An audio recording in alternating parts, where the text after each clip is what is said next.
All right, we're going to get started here. Welcome to the webinar on the responsive workplace, creating a workplace that works.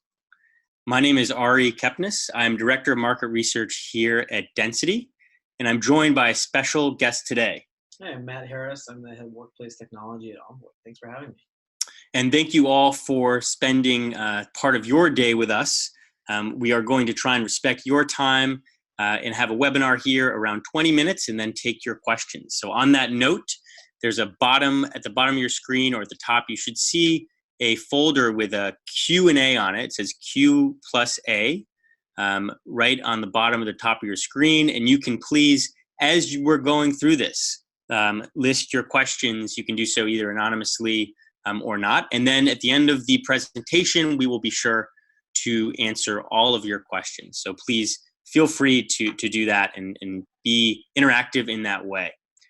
So today's agenda is we'll talk a little bit about each of our companies here, Density and Envoy, and then we'll get into this concept of the responsive workplace and how it applies to two different problems and solutions in the office today around attendance and how meeting rooms are used and allocated. And then we'll take your questions, as I mentioned before. So thank you so much for, in advance, for spending time with us today.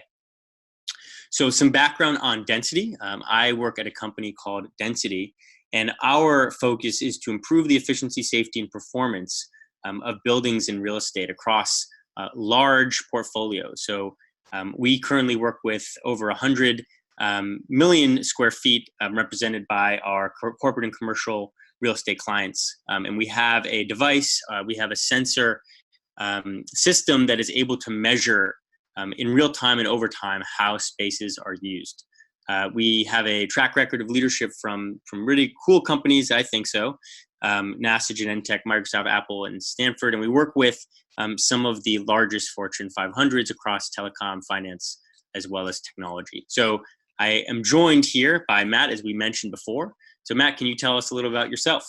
Absolutely. I've worked with Envoy for a couple of years, and most people know Envoy because of our front desk solution. If you've ever signed in on an iPad at an office lobby, you've probably used Envoy. About 100,000 people a day around the world are using Envoy to check in at offices.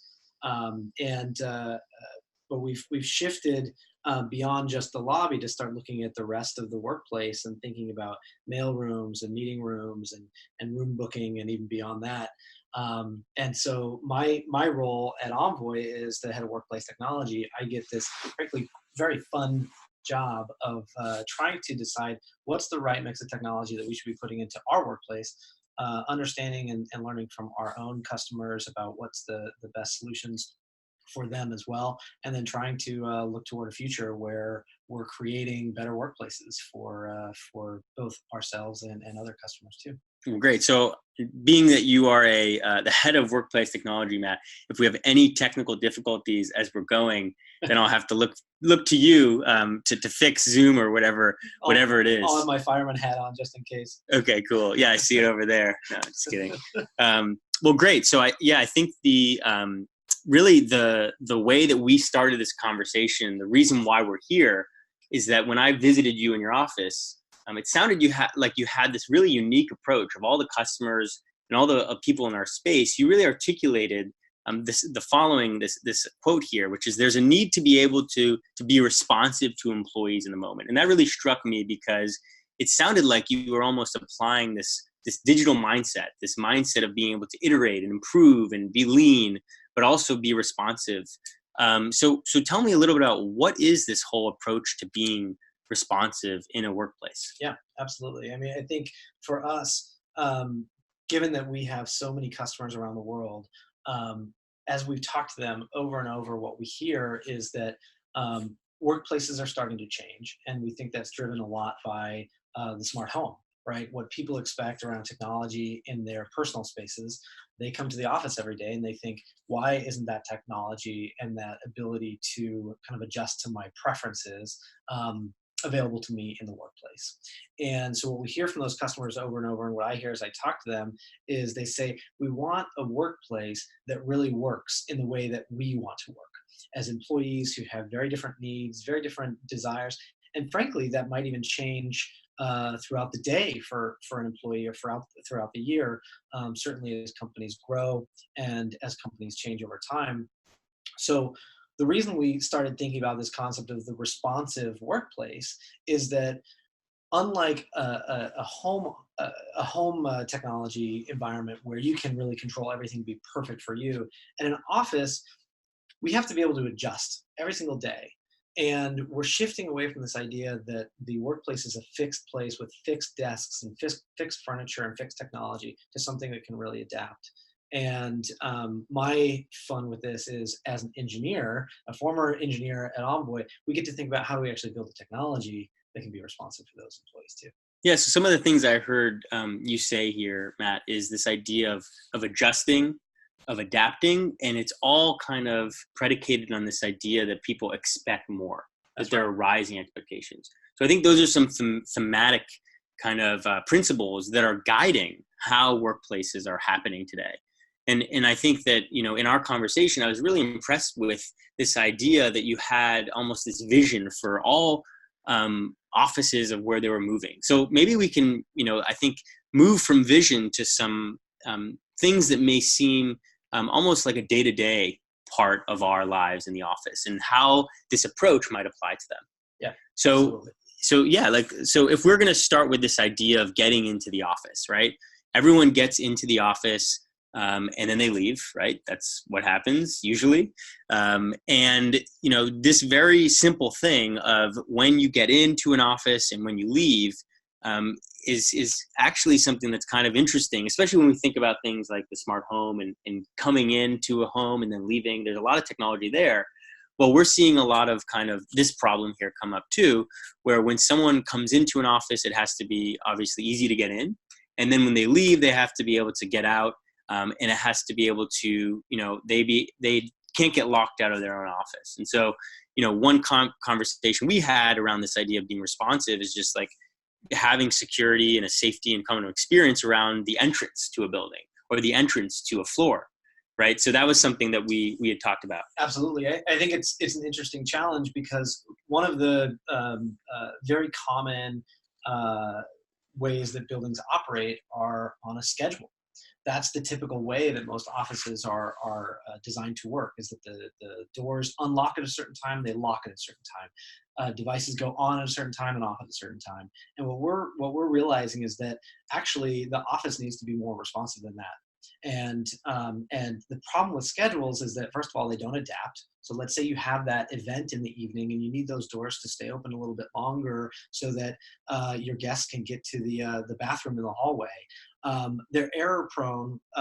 What happens if someone forgets to change the schedule for that holiday that you forgot to change the lock schedule and your doors are now open? And you also have this issue of uncertain urgency because you don't know kind of what business hours are anymore, right? It's not just 9 to 5. We know that. But we can be even more responsive by starting to look at when are people physically in the space. And so what we've done is we're looking at our door locks to adjust based on when people are there and when people leave, or when people leave, instead of being based on schedule. So, in that light, once you actually have some sort of responsive system, it's also about being responsive to how many people are in the space, right? And who's in there, related to, what are the things that they need. So we had kind of isolated this idea of, maybe it's important to know how many people are in your space. And it seems like something pretty simple, but that's at a most fundamental level. If you're going to respond to their needs, you have to first know, how many of them there are and if they're in the office or not, right? Yep, that's right. I mean, it starts there, and anytime we want to be responsive means you also have to be real time, right? So you have to know those things that change when they change. One thing that we love to do with measuring office attendance is it allows me to think about when I need to have workplace support there for my employees.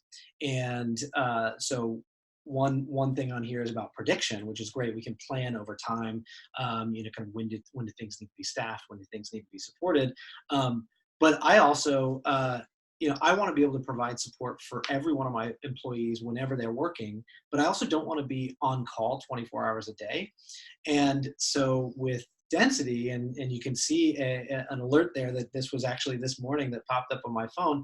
When the first 10 people show up, I get an alert. I know, okay, business hours have started. I need to support the people that are there. Now, sometimes that shows up at 7:30 in the morning, and sometimes it shows up at 9, because we have a very diverse workforce and there's different things happening every day. By being able to adjust my day-to-day real-time responsibility, that's really powerful for our employees and their experience. So I think one thing too that you mentioned that is happening to more and more companies is the idea of irregular work hours. So if you're going to be responsive, there's kind of this new paradigm moving away from set schedules to actually kind of this idea of irregular work patterns. We've actually heard from a company who they found out that 25% of their lunches on Fridays weren't being attended compared to every other lunch, meaning they were making food for 75% of their workforce, but only 50% of the people were showing up. So even things like that may sound pretty simple, it sounds like you can adjust the whole service mindset. It's absolutely, yeah. It's fascinating, and you can look at waste is a real big issue in workplaces, and not just with food, but with energy and you mentioned building controls here. That's something that we should be able to adapt to as well every day. Great.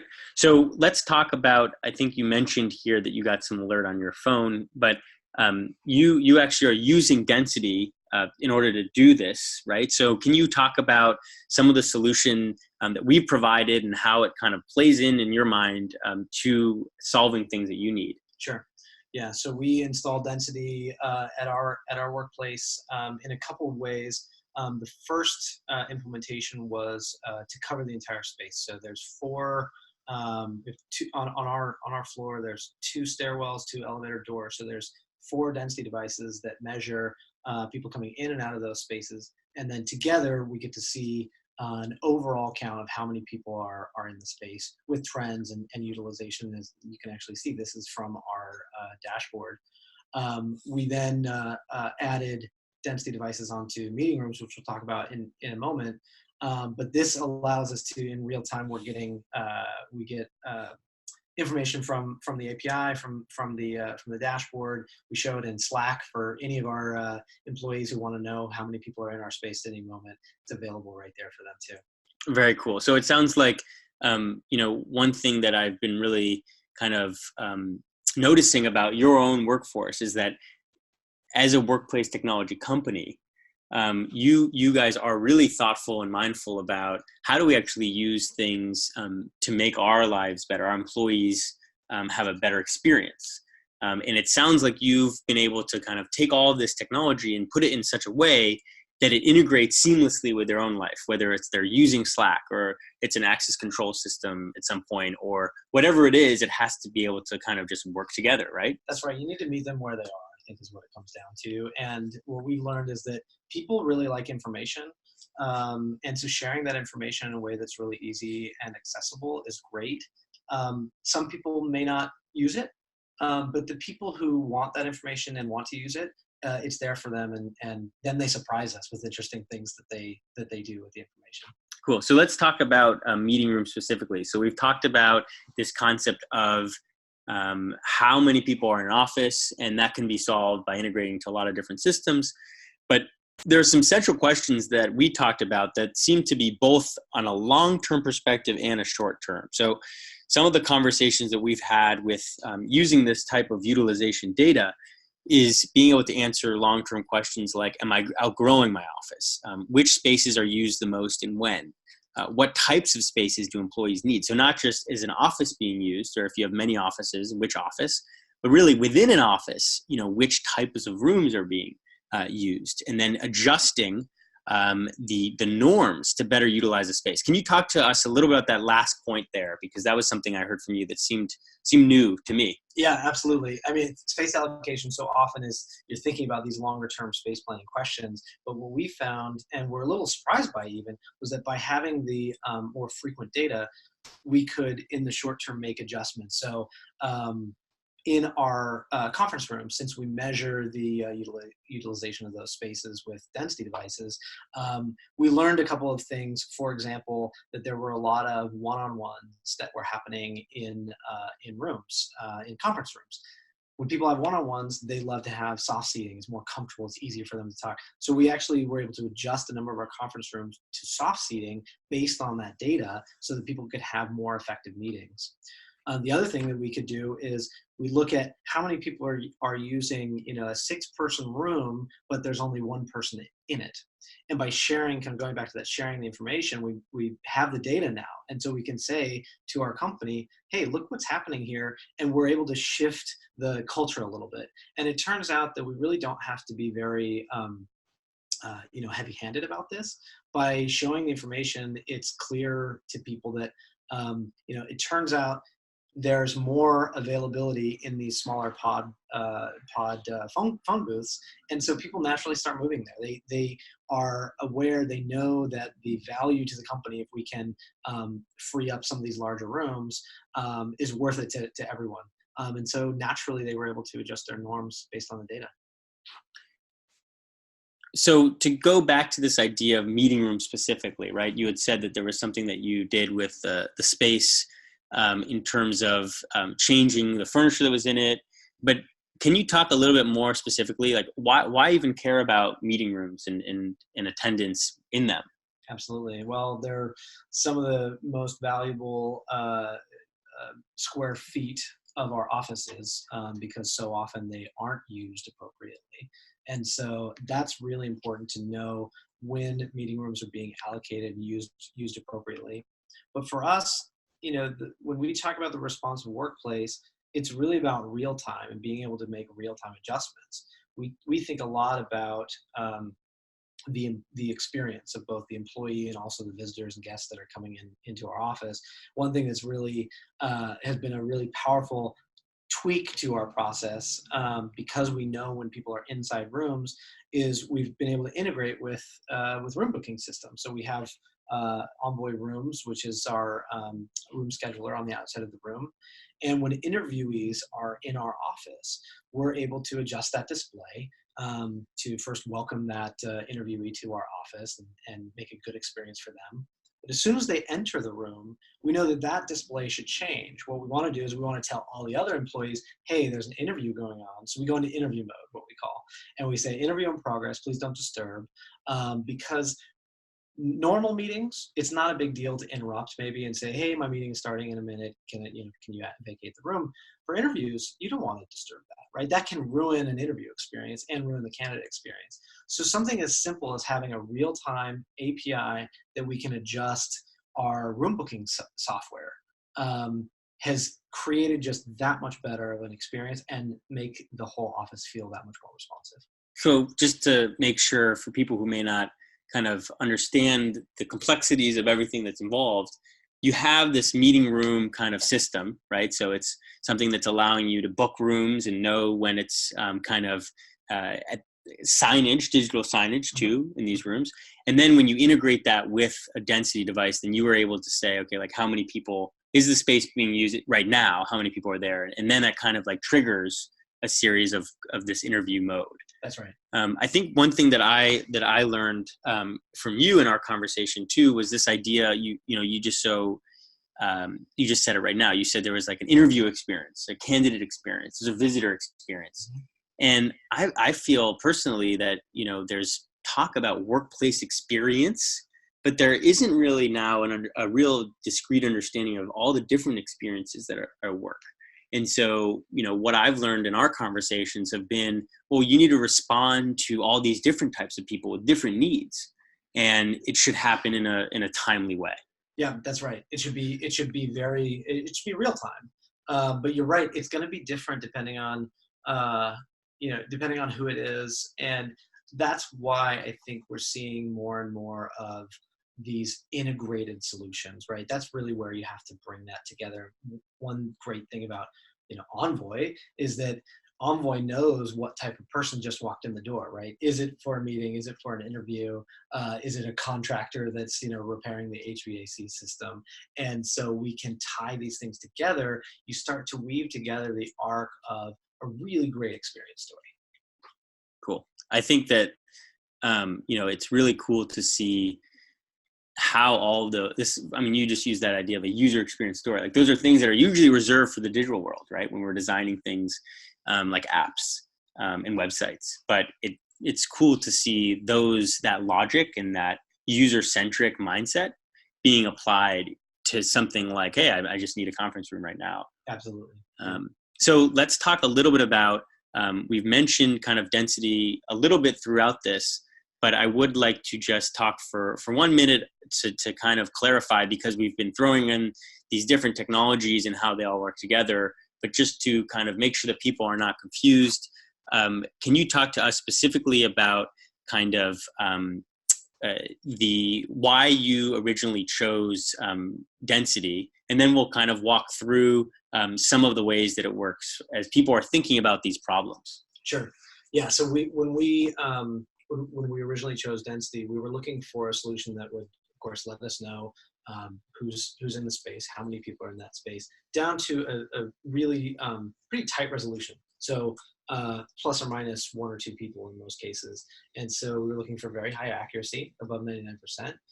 We were looking for something that was privacy minded, because we did not want to install face tracking technology or some of these other solutions that required specific user PII, mainly because we decided we didn't need that for most of the things that we're talking about. We didn't need PII.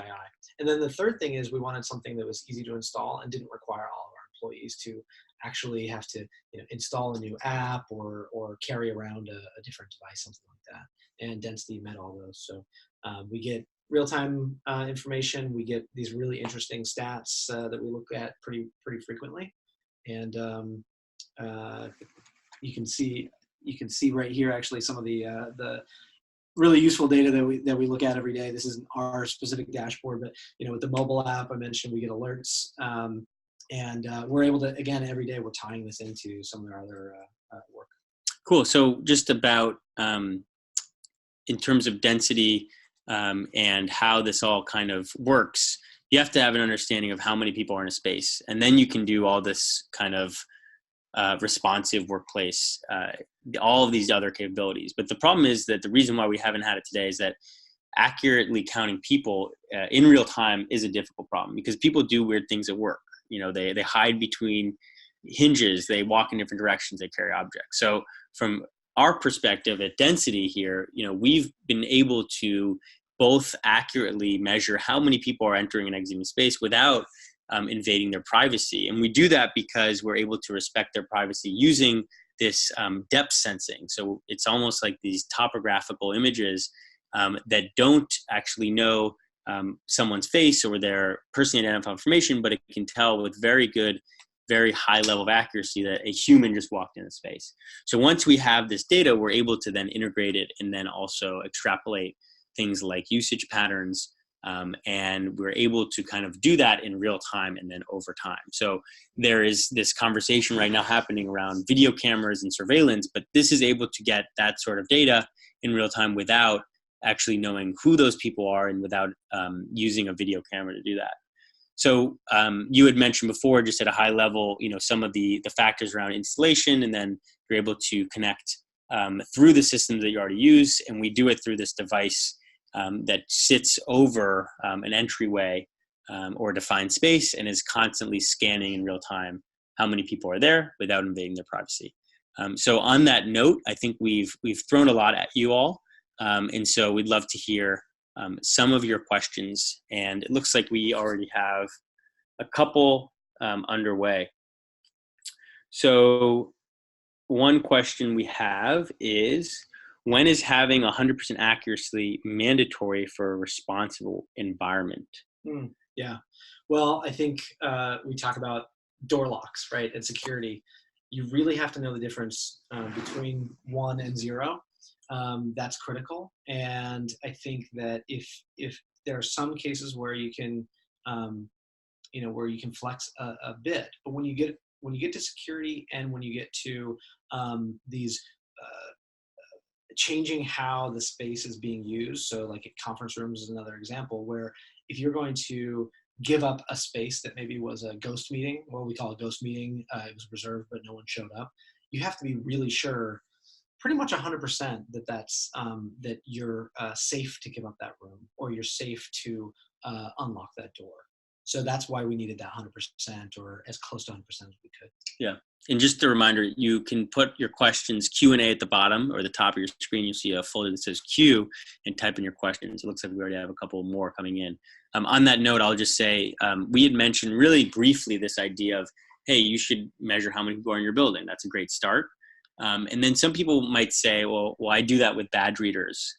Or I have a general sense because I have a guard or whatever. But what we've actually heard is that there's this huge problem right now called tailgating, which is you badge in and then I try and kind of come in right behind you. We've had clients ourselves at Density who had lost thousands and thousands of dollars with people who had just tailgated in and then stolen laptops. So in those moments, for example, when you're integrating into access control systems, like what you mentioned, I'm just providing some color to this idea of security. That's a direction that we're being really pushed into as well, is because if you have a badge, or if you have a way of swiping in, that still doesn't mean that just one person came in, because people are nice and they try and hold the door for each other. Right. Yeah. And I think you're highlighting another interesting point, which is there's not going to be one solution that solves all these problems, right? It's the combination of a wide range of tools and solutions that we bring together and integrate into a much more intelligent kind of workplace experience.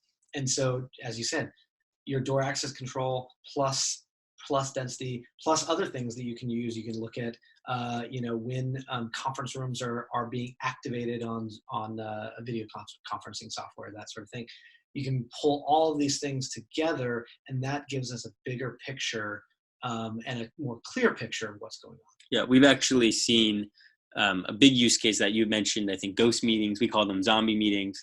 But this idea of how many people maybe booked a room with a digital calendar like Google Calendar or something like that, versus how many people showed up and the size of that meeting. So comparing the meeting room size versus the meeting room.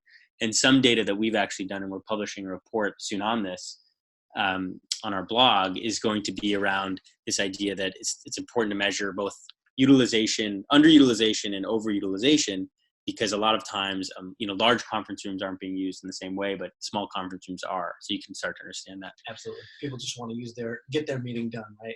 Exactly. So we have a couple more questions, but please feel free to do that, and then we'll wrap up here. One question we have is this idea of being responsive. How can you do that without invading privacy? Yeah, absolutely. I think that's a really big challenge. And our approach to that is comes from an engineering mindset, actually, which is the concept of you ain't going to need it. Start with the bare minimum that you can to accomplish the goals that you're trying to achieve. And what we found is that we've been able to accomplish quite a bit based on anonymized, non-PII occupancy and usage data. And at some point, there may be other needs where we do need to bring in PII, or we need to bring in some user-specific information. But if we do that, only bring that in when we feel like we actually need it. Our thinking is that we're always putting our employees first. And since we build this in-house and we look at how it works for us first, we can then ensure that as we go out to other customers, we're being privacy minded for them as well. So where do you see this all going in the next 5 years? Someone had a question about that we're talking about responsive today, but where is this all headed? Mm-hmm. Yeah, I think the trends that we're seeing, certainly offices are starting to look a lot more like co-working spaces. They're starting to shift a lot more and more. So we're seeing that need for the physical to really be able to move more quickly. So less fixed furniture and more adaptive furniture. I think the big tech innovation is going to be around workplace IoT. The sensors and the devices are going to be essentially omnipresent, and we're going to have an ability to really respond to lots of disparate information that previously we would have to look at very kind of on a one-off basis.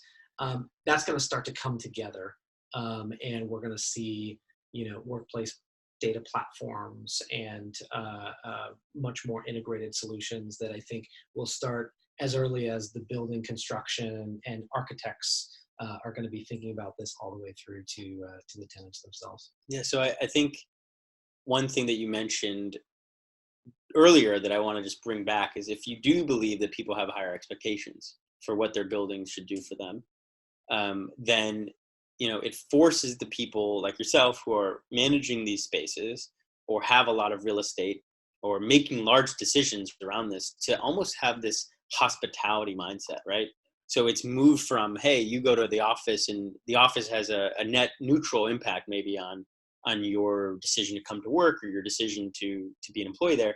And it's almost like it's a competitive advantage today. And there's this hospitality environment of, hey, we want to give you what you need to do your best work. And it's a way of us to differentiate, and we want to be inviting. In order for that to happen, there's so much that's shifting, it seems, not just from a technology perspective, but in terms of what goes in these spaces and the flexibility. You mentioned modular space. I mean, that seems to be where it's all headed. Absolutely. And if you listen to those, the hospitality industry, you listen to multifamily, and you listen to workplace, it's all starting to sound very similar. Yeah. I mean, we also, we work with college campuses, and there too, it's like they're thinking about the campus experience. Yeah.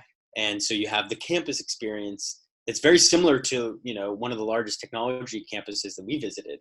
There's very similar kind of mindsets in terms of how do we provide the right types of food, the right amount of time? How do we measure where people are in the space? How do we let them know that the cafeteria is busy before they show up for both students and employees? Like, those are the type of things that we're seeing as narratives across, regardless of industries, which is pretty exciting. Absolutely, and it's pretty great that there's a near future here where it really isn't going to matter. This distinction between those places, I think, are going to be less relevant, because our home can be just as effective as a workplace, as our office, as our shared space in an apartment building, as a co-working space. Yeah, totally. And I think it's also, we have this question here, which is related to it.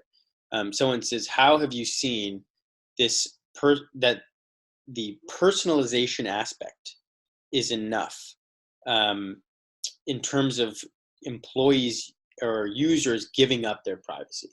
So someone here is pointing to this idea that maybe anonymity and privacy is good, but maybe for some things, if you're going to get enough from it, that you're willing to kind of relinquish some data on about yourself.